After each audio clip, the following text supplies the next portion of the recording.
এই গৰমে বাঘৰ তেল খোৱা গৰমে থাকবা নোৱাৰা হৈছো আমি গৰমে কি বাঘৰ তেল খোৱা গৰম পৰছে থাকবা চাকবা নোৱাৰা হৈছো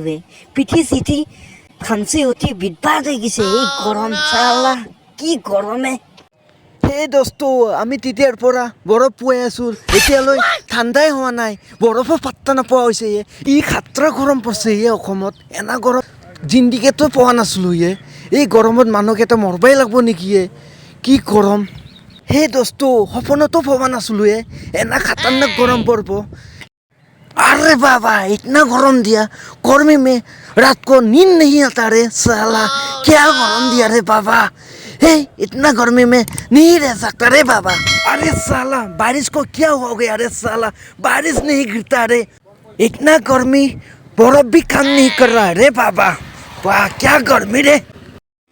কি দিনকাল আহিলে এনা দিনকাল সপোনতো ভাবা নাছিলোঁ ইমানেই গৰম পৰছে গৰমত ধৰি থাকবা নোৱাৰা হৈছোঁ ফ্ৰিজত সোমাব লগা হৈছে কি গৰম ফ্ৰিজৰ ভিতৰত সোমাই কেনেও ঠাণ্ডা লগা নাই কি বাঘৰ তেল খোৱা গৰমে চালা এই গৰমত কহাই শান্তি নাই হে দোস্ত গৰম বৃদ্ধি হোৱাৰ মূল কাৰণ হৈছে আমি গছ গছনিবিলাক কাটি কেনে ধ্বংস কৰি আছোঁ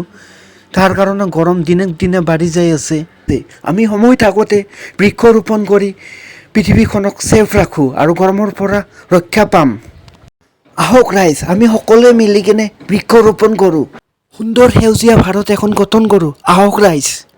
সেই দোস্ত ভিডিঅ'টো চাই যদি ভাল লাগিছে এটা লাইক কৰি দিব আৰু চেনেলটোত যদি আপুনি নতুন হয় ছাবস্ক্ৰাইব কৰি দিব বন্ধুসকল